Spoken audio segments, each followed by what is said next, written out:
In the middle of a room exploding with cheers in front of a screen, or on a sweat-soaked field with intense plays, there are always individuals who feel absolutely zero interest. To them, whether it is lacing up their shoes to play or sitting on the sidelines as a spectator, the world of competitive sports is merely a set of exhausting rules and unnecessary noise. This indifference is often equated with laziness, but that is completely wrong. By nature, everyone desires a healthy body and a sharp mind.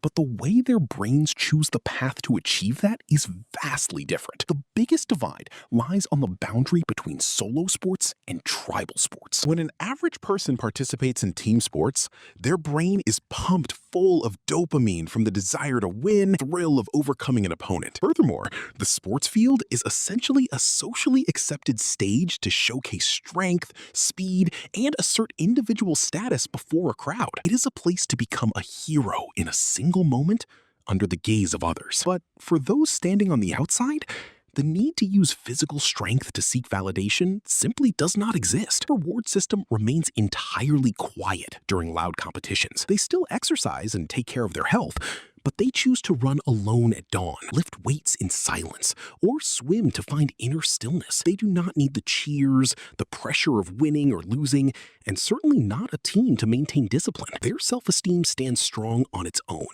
without needing to prove anything by defeating someone for points. In addition, they allocate their psychological energy extremely strictly. Forcing themselves to race, shout, and constantly interact in a game leaves them feeling drained. Their brains only truly invest in areas where their own hands and minds can create tangible value for real life, rather than a random scoreboard. In reality, the massive bonding power of tribal sports on the human psychology cannot be denied. When a crowd hoots and hollers for a school team, it is a catalyst that ignites pride and team spirit. On a larger scale, when millions of people look toward the national team, sports suddenly become the heartbeat of patriotism. In those moments, the lines between strangers are blurred. Whether it's the ecstasy of victory or the quiet sadness of defeat, it all blends into a sacred community emotion. Precisely because this collective power is so immense, stepping back and remaining loyal only to solo sports inadvertently creates quiet obstacles in their adult lives. Sports are the most accessible universal language and social glue of modern society. When these individuals refuse to participate in a company's recreational tournament, shake their heads at an invitation to play weekend soccer,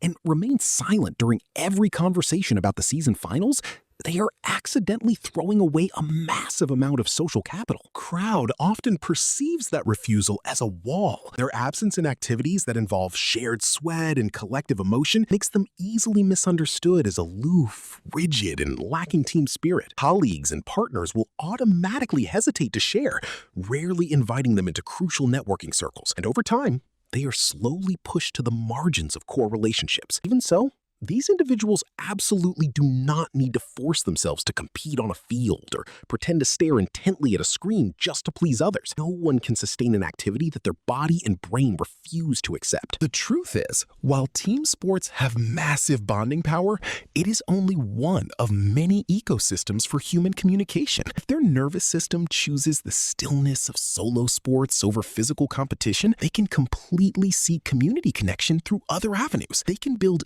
deep relationships through joint work projects, art, music, social activities, or high-quality intellectual conversations. Feeling the heartbeat of a community does not always have to go hand in hand with competition or cheers. These people can still find common ground in places where their presence and competence truly matter, living fully with their health and their own values without having to force themselves to be part of games they do not belong to.